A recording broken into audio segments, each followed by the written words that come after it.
regards the Prime Minister's visit to Scotland, well, Mr. Speaker, I used to think that Mona Lott was a fictional character, but it turns out it's actually the First Minister of Scotland. That all Mrs. Sturgeon can ever do is moan a lot. She moans when distinguished royal personages visit Scotland. She moans when the Prime Minister visits Scotland, people doing their duty, doing their job. And the visit to Livingston is something we should be proud of as a nation, visiting a vaccine factory, a factory that has made enormous strides to develop, produce a vaccine that is waiting approval to help in the fight against COVID. The Prime Minister is doing his job. Tom Martin from the Daily Express. Hi, thank you, First Minister. Good afternoon.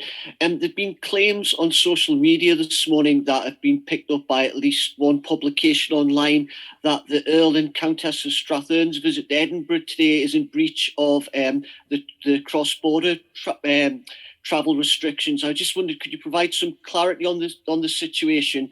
And do you think the royal visit could help boost morale?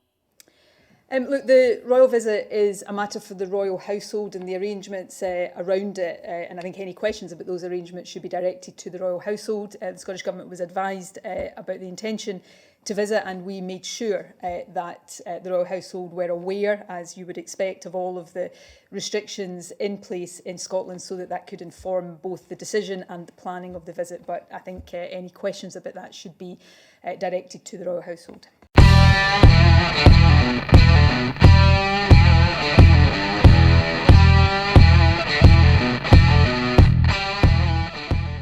And on that Four Nations call you had this morning, was there any discussions at all about, Boris Johnson's expected visit to Scotland this week? On the issue of the Prime Minister's visit, I understand tomorrow. Well, firstly, no, it wasn't discussed on the Four Nations call. Can I preface what I'm about to say here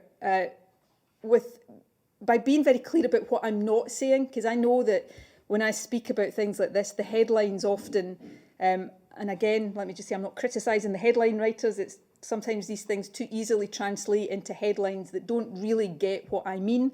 I am not, and never would be saying that Boris Johnson is not welcome in Scotland. He's the Prime Minister of the UK. But beyond that, everybody's welcome in Scotland. Well, maybe not a certain ex-president that I kind of suggested earlier on, maybe rather didn't come to Scotland, but I won't divert down that road. Boris Johnson is not unwelcome in Scotland, even if I had the ability to stop him. So that's not what this is about. And I'd be really disappointed if that's how what I'm about to say is translated.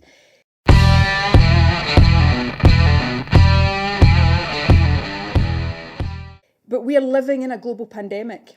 And every day right now, I look down the camera and say what I'm about to say. Boris Johnson does that. I heard him do it as recently as yesterday. Don't travel unless it is really essential. Work from home if you possibly can. And that has to apply to all of us. Now, people like me and Boris Johnson have to be in work for reasons that I think most people understand. But we don't have to travel across the UK as part of that. Is that really essential right now? Because we have a duty to lead by example. And if we are going to suggest that we don't take these rules as seriously as we should, it gets harder to convince other people. So that's why I perhaps am not ecstatic about the thought of the Prime Minister visiting. It's not because he's not welcome. In fact, if I was standing here being political, you could perhaps conclude that I would be quite welcoming of him coming to Scotland. But we're in a global pandemic. Let's all remember the importance of these rules and the importance of us. None of us are infallible, as I've demonstrated, but we've all got a duty to lead by example here. From this evening, I must give the British people a very simple instruction. You must stay at home. Because the critical thing we must do to stop the disease spreading between households, travelling to and from work, but only where this is absolutely necessary and cannot be done from home. That's all. These are the only reasons you should leave your home. You should not be meeting friends. If your friends ask you to meet, you should say no. That means the government is once again instructing you to stay at home.